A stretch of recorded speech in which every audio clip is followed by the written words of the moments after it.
بسم اللہ بسم اللہ الرحمن الرحیم۔ حضرات، میں ہوں محمد نظام الدین رضوی، صدر المدرسین و صدر شعبہ افتاء جامعہ اشرفیہ مبارک پور، ضلع اعظم گڑھ، یو پی، انڈیا۔ ہمارے ملک ہندوستان اور دوسرے کئی ممالک نے کورونا ویکسین یعنی ٹیکہ لگانے کی منظوری دے دی ہے، جو کئی دور اور مرحلوں میں تمام نارمل اشخاص و افراد کو لگائی جائے گی۔ اس کے باعث مختلف صوبوں اور ملکوں سے اہل علم نے شرعی رہنمائی چاہی، اور میں آج اسی سلسلے میں آپ سے مخاطب ہو رہا ہوں۔ کورونا ویکسین کے شرعی احکام۔ ویکسین میں ناپاک اجزاء کا شمول تحقیق کے ساتھ معلوم نہ ہو تو حکومت کی عام منظوری کے بعد لگوا سکتے ہیں۔ جس چیز کی نجاست معلوم نہ ہو وہ پاک ہے کہ اصل اشیاء میں طہارت و پاکی ہے۔ کورونا ویکسین کیا ہے؟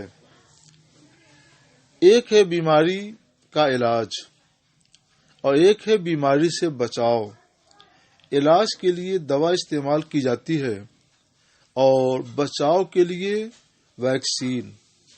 ویکسین کو عام بول چال میں ٹیکہ کہا جاتا ہے، جو عموماً نارمل افراد اور بچوں کو لگایا جاتا ہے، اور اس کی وجہ سے بیماری کے وائرس لاچار اور بے بس ہو جاتے ہیں۔ کورونا ویکسین حقیقت میں کووڈ-19 نام کی بیماری کی دوا نہیں ہے، بلکہ اس سے تحفظ اور بچاؤ کا ٹیکہ ہے۔ اس کا فائدہ یہ ہے کہ جس شخص کو یہ ٹیکہ لگ جائے گا وہ باذن اللہ کورونا وائرس کے باعث پیدا ہونے والے مرض سے متاثر نہ ہوگا، اور اگر ہوا تو اس کا زور بہت ہلکا و معمولی ہوگا، کیونکہ اس کی وجہ سے بدن کا دفاعی نظام اتنا مضبوط اور فعال ہو جاتا ہے کہ جسم میں باہر سے آنے والے خطرناک وائرس اس کے مقابل بے بس اور لاچار ہو جاتے ہیں۔ کووڈ-19 کی ہلاکت خیزی کے پیش نظر دنیا کے مختلف ممالک نے ویکسین بنانے اور عوام کو لگانے کی منظوری دے دی ہے۔ فی الحال منظور شدہ ویکسین کی تعداد 9 تک پہنچ چکی ہے۔ حکومت ہند نے بھی 2 کمپنیوں کو ویکسین بنانے اور لگانے کی منظوری دی ہے۔ البتہ یہ منظوری ابھی معالجین اور ان کے معاونین کے لیے ہے، بعد میں سب کے لیے عام ہوگی۔ پہلی کمپنی ہے بھارت بایوٹیک۔ اس کے تیار کردہ ٹیکے کا نام کوویکسین ہے۔ دوسری کمپنی سیرم انسٹیٹیوٹ ہے، اور اس کمپنی کی ویکسین کا نام کووشیلڈ ہے۔ کمپنی نے اس ویکسین کے اجزاء ترکیبی میں ایتھنول اور پولیسوربیٹ 80 کو بھی شامل کیا ہے۔ ایتھنول کا معنی ہے الکحل، اور کوویکسین میں بھی فینوکسی ایتھنول نام کا ایتھنول شامل ہے، جو نام سے الکحل کی ایک قسم معلوم ہوتا ہے۔ اس کا استعمال اشیاء کو خراب ہونے سے بچانے کے لیے ہوتا ہے، اور الکحل آمیز دواؤں کا استعمال بوجہ عموم بلوہ جائز ہے۔ مجلس شرعی جامعہ اشرفیہ مبارک پور نے پوری تحقیق کے بعد 2000 عیسوی سے پہلے ہی یہ فیصلہ کر دیا تھا، جسے مجلس شرعی کے فیصلے جلد اول مطبوعہ مبارک پور میں دیکھا جا سکتا ہے۔ اور پولیسوربیٹ 80 یہ خنزیر سے بھی اخذ کیا جاتا ہے اور نباتات سے بھی۔ خنزیر سے اخذ کیا ہوا جز حرام اور نباتات سے حاصل کیا ہوا حلال، مگر فی الحال یہ تحقیق نہیں ہے کہ کووشیلڈ میں کون سا پولیسوربیٹ شامل ہے۔ اتنا کہا جا سکتا ہے کہ یہ ہمیں نہیں معلوم ہے کہ پولیسوربیٹ خنزیر کا جز ہے، ہو سکتا ہے وہ نباتات پیڑ پودوں کا جز ہو۔ شرعی احکام۔ کورونا ویکسین ہو یا کوئی بھی نئی دوا، اس کا حکم شرعی جاننے کے لیے بنیادی طور پر دو باتوں کا علم ضروری ہے۔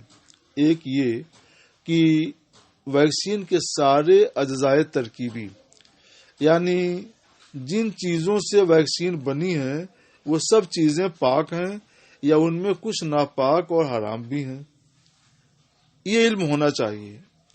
دوسرا یہ کہ اس کا سائیڈ ایفیکٹ، منفی اثر، ضرر معمولی ہے یا سنگین ہے یا انتہائی سنگین ہے۔ معمولی ہو جیسے ٹیکے کی جگہ پر سوجن، ہلکا بخار، جسم میں درد، گھبراہٹ جو تھوڑی دیر میں ختم ہو جاتا ہے۔ سنگین منفی اثر جیسے شدید بخار، شدید الرجی، مگر ان کے دوررس اثرات نہیں ہوتے اور اسپتال جانے کی ضرورت نہیں پیش آتی، اور انتہائی سنگین منفی اثر، اس میں اسپتال جانے کی ضرورت پیش آتی ہے اور بعض کیسز مایوس کن بھی ہو سکتے ہیں۔ ویکسین کا حکم اجزائے ترکیبی کے لحاظ سے۔ اجزائے ترکیبی یعنی جن چیزوں سے ویکسین بنائی گئی ہے وہ چیزیں، وہ اجزاء پاک ہیں یا ناپاک، اس کا علم کمپنی یا اس کے متعلقہ افراد کے بتانے سے ہوتا ہے، اور دونوں کمپنیوں نے اپنے ویکسین کے اجزائے ترکیبی اپنے ویب سائٹ پر شائع کر دیے ہیں، مگر ان سے جزم اور یقین کے ساتھ یہ نہیں معلوم ہوتا کہ ان میں کوئی چیز ناپاک یا حرام ہے، اس لیے حکم جواز کا ہوگا۔ امام محمد بن حسن شیبانی رحمۃ اللہ علیہ جو امام مذہب حنفی ہیں فرماتے ہیں کہ جب تک کسی چیز کے بارے میں ہمیں یہ نہ معلوم ہو کہ وہ حرام یا نہیں ہے، اس کی ذات حرام ہے، ناپاک ہے، ہم اسے حلال مانتے ہیں۔ یہی قول سراج الامہ امام اعظم ابو حنیفہ اور آپ کے اصحاب رحمہم اللہ تعالی کا ہے۔ اصل میں شریعت طاہرہ کا ضابطہ یہ ہے کہ جس چیز کی نجاست اور حرمت معلوم نہ ہو وہ پاک و حلال ہے، کیونکہ مدار نجاست علم پر ہے اور مدار طہارت نجاست سے لا علمی پر، یعنی نجاست معلوم نہیں ہے تو شریعت اس کو پاک مانتی ہے۔ اسی طرح مدار حرمت علم پر ہے، اور حلال اور مدار حلت حرمت سے لا علمی پر، یعنی اگر ہمیں حرام ہونا معلوم نہیں ہے تو شریعت اس کو حلال قرار دیتی ہے۔ چنانچہ ماہر قانون اسلامی امام احمد رضا رحمۃ اللہ تعالی علیہ سے سوال ہوا کہ ایام وبا میں، کورونا بھی ایک وبا ہے، ایام وبا میں گورنمنٹ کی طرف سے جو دوا کنووں میں پانی کی اصلاح کے واسطے ڈالی جاتی ہے اور پانی کا رنگ سرخ ہو جاتا ہے اور ذائقہ میں بھی فرق آ جاتا ہے، وہ پانی طاہر، پاک اور پینے اور وضو کے قابل ہے یا نہیں؟ تو آپ نے اس کے جواب میں تحریر فرمایا، جب تک نجاست کا علم نہیں، پانی پاک بھی ہے اور پاک کرنے والا بھی، طاہر بھی ہے اور مطہر بھی، کہ اصل اشیاء میں طہارت ہے۔ یوں ہی جب تک حرمت کا علم نہیں، پانی حلال و مشروب ہے کہ اصل اشیاء میں اباحت ہے۔ فتاوی رضویہ جلد 1 صفحہ 549۔ ایک دوسرے سوال کے جواب میں آپ لکھتے ہیں، حکم پاکی کا ہے جب تک نجاست یقیناً معلوم نہ ہو۔ اعلی حضرت امام احمد رضا علیہ رحمۃ و رضوان نے فتاوی رضویہ میں چند شرعی ضوابط کے ذریعے اس طرح کے مسائل کے احکام پر تفصیل سے روشنی ڈالی ہے۔ ہم یہاں آپ کی تفہیم اور اطمینان قلب کے لیے اسی کے چند اقتباس پیش کرتے ہیں۔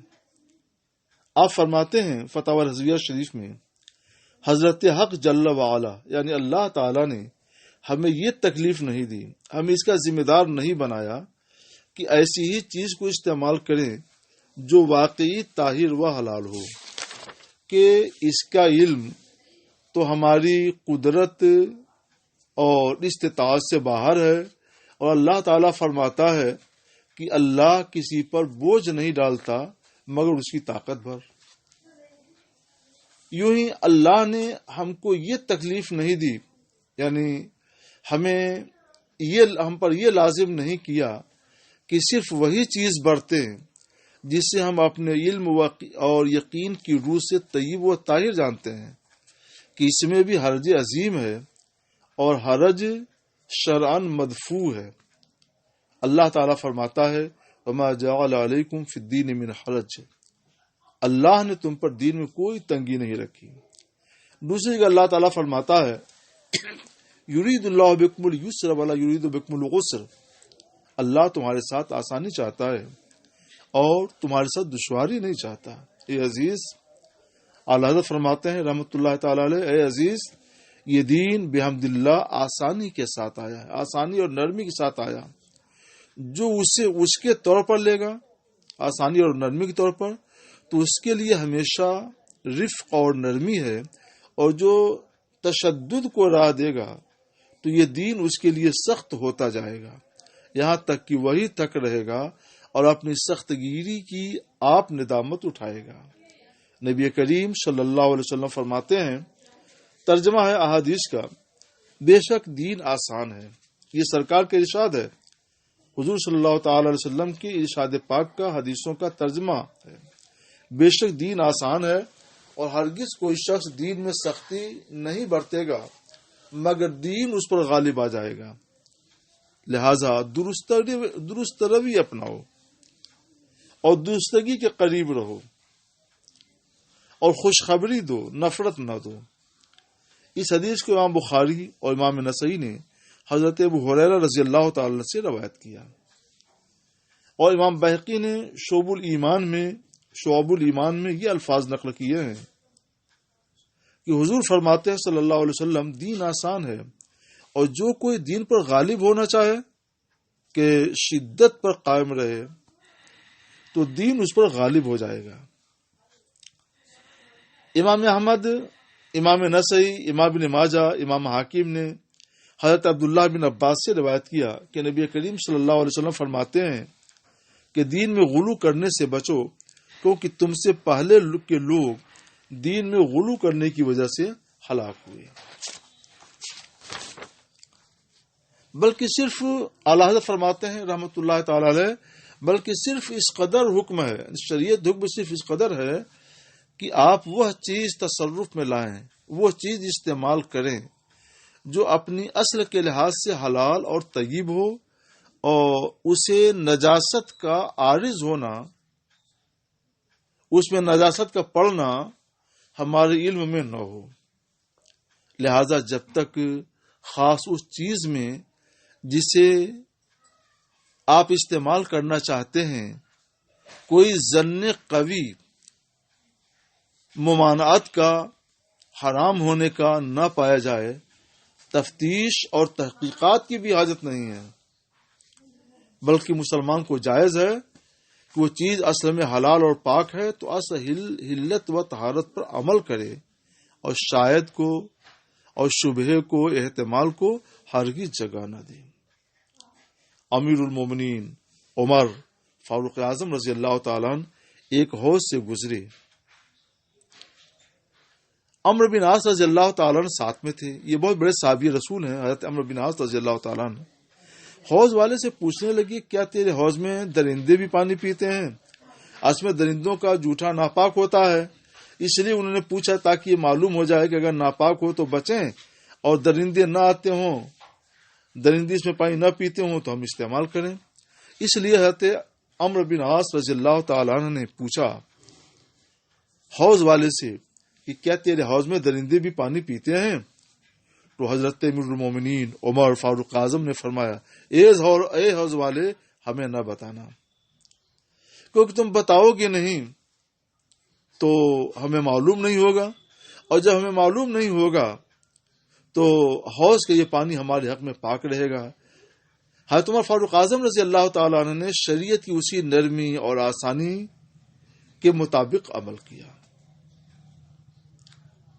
اس میں شک نہیں ہے کہ شبہ کی جگہ تفتیش اور سوال بہتر ہے جب اس پر کوئی فائدہ مترتب ہوتا سمجھے۔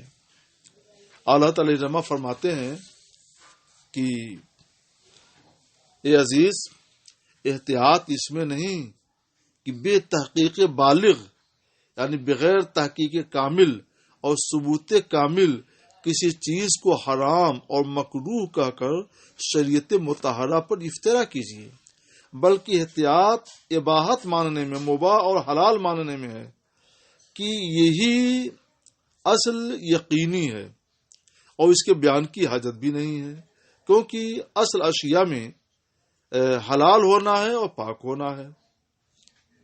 آپ فرماتے ہیں امام احمد رضا علیہ رحمۃ رضوان، سنو، بازاری افواہ قابل اعتبار اور احکام شرع کی منات و مدار نہیں ہو سکتی۔ بازاری افواہوں کی بنیاد پر حکم شرع جاری نہیں کیا جا سکتا۔ بہت خبریں بے سروپا ایسی مشہور ہو جاتی ہیں جن کی کچھ اثر نہیں، یا ہے تو بہزار تفاوت۔ اکثر دیکھا ہے کہ ایک خبر نے شہرت پائی اور کہنے والوں سے تحقیق کیا تو یہی جواب ملا کہ سنا ہے۔ نہ کوئی اپنا دیکھنا بیان کرتا ہے، نہ اس کی سند کا پتہ چلتا ہے کہ اصل کہنے والا کون تھا جسے سن کر شدہ اس اشتہار کی نوبت آئی۔ تو ایسی خبروں پر حکم شرع کی بنیاد نہیں رکھی جاتی ہے۔ یہ فتاوی رضویہ جلد 2 میں رسالہ الاحلا من السکر کی عبارات تھی، جو مقدمہ ثالثہ، رابعہ اور مقدمہ عاشرہ کی اقتباسات ہیں۔ میرے بھائیوں، فتاوی رضویہ کی یہ اقتباسات احادیث نبویہ اور فقہی تصریحات پر مبنی ہیں، اور ان سے یہ امر بخوبی منقع ہو جاتا ہے کہ افواہ پر حکم شرعی کی بنیاد نہیں رکھی جا سکتی۔ یوں ہی کسی پاک و صاف چیز کو صرف شک کی بنیاد پر حرام نہیں قرار دیا جا سکتا۔ علاج اور دوا میں اصل حلت و طہارت ہے۔ خود رسول گرامی وقار صلی اللہ تعالی وسلم نے علاج کرانے اور دوا استعمال کرنے کی اجازت دی ہے، لہذا جب تک یقین سے یہ نہ معلوم ہو جائے کہ فلاں دوا میں خنزیر کا جوس یا کوئی ناپاک چیز شامل ہے، اسے حرام و ناجائز نہیں کہا جا سکتا، بلکہ امام احمد رضا علیہ رحمۃ الرضوان کی صراحت کی روشنی میں، بلکہ فرمودات نبوی کی روشنی میں اور تصریحات فقہا کی روشنی میں اسے پاک اور حلال مانا جائے گا، لہذا اس کا استعمال جائز و درست ہوگا۔ واللہ تعالی عالم۔ اب ویکسین کا حکم منفی اثرات کے لحاظ سے بھی سمجھ لینا چاہیے، یعنی سائیڈ ایفیکٹ کے لحاظ سے سائیڈ ایفیکٹ ہوتا ہے تو اس کی وجہ سے اس میں کہاں تک کہ اجازت یا ممانعت ہو سکتی ہے۔ تو حضرات، کوئی نئی ویکسین ہو یا دوا تیار ہونے کے بعد اسے تجربات کے اور ٹرائل کے مختلف مراحل سے گزارا جاتا ہے۔ اسے کلینیکل ٹرائل کہتے ہیں۔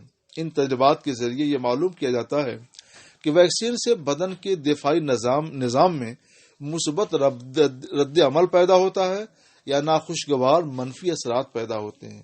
آخری مرحلے کا تجربہ بھی کامیاب ہوتا ہے تو حکومت اس کے استعمال کی عام منظوری دے دیتی ہے۔ اس لیے جب آخری دور کے تجربے کے بعد حکومت ویکسین لگانے کی عام منظوری دے دے تو کورونا ویکسین لگوانے کی اجازت ہوگی۔ ہاں، الرجی والے اور حاملہ وغیرہ کو ویکسین لگوانا ممنوع ہے۔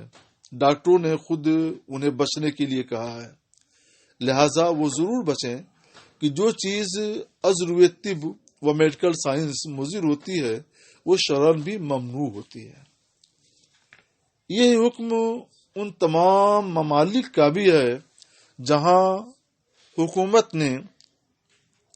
وہاں کی حکومتوں نے ویکسین لگوانے کا اذن عام دے دیا ہے، عام منظوری دے دی ہے، اور اس میں ناپاک اجزاء کا شمول، ناپاک چیزوں کا شمول تحقیق اور یقین کے ساتھ معلوم نہیں ہے۔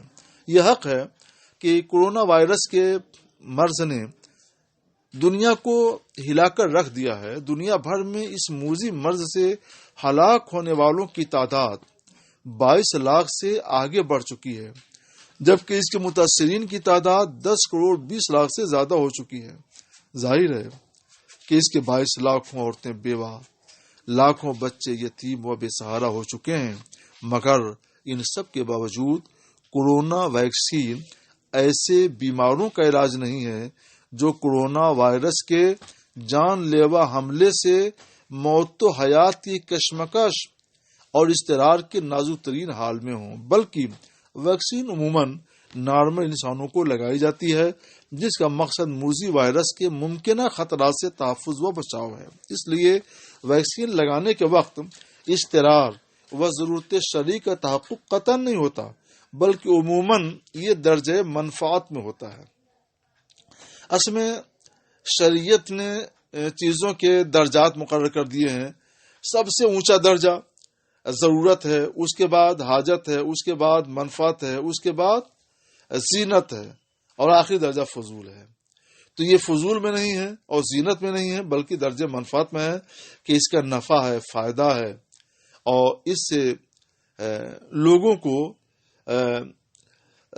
ممکنہ موذی وائرس کے ممکنہ خطرات سے تحفظ اور بچاؤ کا فائدہ حاصل ہوتا ہے، اور مخصوص حالات میں مخصوص لوگوں کے لیے درجہ حاجت میں بھی ہو سکتا ہے۔ مثلا کورونا کی وبا جب عام ہو تو مریضوں کا علاج اور ان کی دیکھ بھال کرنے والے ڈاکٹروں، نرسوں، تیمارداروں اور کھانسی، شوگر، کڈنی اور سانس کے مریضوں اور کمزور بوڑھے اور بچوں کے لیے ویکسین کی حاجت شرعی ہوگی، ورنہ یعنی عام وبائی حالات نہ ہوں تو عام حالات میں عام انسانوں کے لیے شرعی اصطلاح کے مطابق یہ ویکسین منفعت کے درجے میں ہوگی، جس کے لیے کوئی محظور شرعی یا حرام لعین ہی حلال نہیں ہوتا۔ ضرورت، اضطرار، حاجت، منفعت، زینت وغیرہ کا تعارف میری کتاب فقہ اسلامی کے 7 بنیادی اصول میں ہے، جو مبارک پور سے طبع ہوئی ہے۔ اس لیے مکتبہ برہان ملت مبارک پور سے یہ کتاب حاصل کی جا سکتی ہے۔ اس لیے ضرورت شرعی یا اضطرار کا سہارا لے کر کسی حرام لعینی اور ناپاک چیز کو حلال نہیں قرار دینا چاہیے۔ خلاصہ کلام یہ کہ کورونا ویکسین نارمل انسانوں کو مہلک وائرس کے ممکنہ خطرات سے تحفظ اور بچاؤ کے لیے لگائی جاتی ہے۔ ایسا نہیں ہے کہ اس وقت وہ کورونا کے جان لیوا حملے سے مغلوب و مشتر ہو چکے ہوں اور ویکسین لگانے سے بچ جائیں، ایسا نہیں ہے۔ 2، کسی ملک کے ویکسین میں ناپاک جز کا شمول، ناپاک چیز کی شمولیت تحقیق اور یقین کے ساتھ معلوم ہو، پوری تحقیق اور یقین کے ساتھ معلوم ہو تو وہاں کے لوگ ایسی ویکسین سے بچیں اور وقت حاجت پاک ویکسین تلاش کر کے لگوائیں، اور پاک ویکسین تو عام حالات میں بھی لگوانے کی اجازت ہے۔ یوں ہی جن ویکسینوں میں کسی ناپاک چیز کی آمیزش یعنی ملاوٹ کی تحقیق اور جزم و یقین نہ ہو اسے بھی لگوا سکتے ہیں۔ یہ حکم ہمارے ملک بھارت کا بھی ہے اور تمام ممالک کے لیے بھی ہے۔ نمبر 3، ہندوستان میں 2 کمپنیوں نے کو ویکسین اور کووشیلڈ نام سے ویکسین تیار کی ہے۔ ان میں ناپاک چیزوں کے ملائے جانے کی تحقیق نہیں ہے اور نہ جزم و یقین ہے، لہذا آپ اسے لگوا سکتے ہیں۔ البتہ جن لوگوں کو ویکسین لگوانا ڈاکٹروں نے ممنوع قرار دیا ہے وہ لوگ اس سے بچیں۔ نمبر 4، یہ اجازت حکومتوں کی طرف سے عام منظوری ملنے کے بعد ہی دی جاتی ہے تاکہ اطمینان ہو کہ یہ ویکسین کسی سنگین منفی اثر سے محفوظ ہے۔ میں سمجھتا ہوں کہ ملک ہندوستان اور دوسرے ممالک میں جو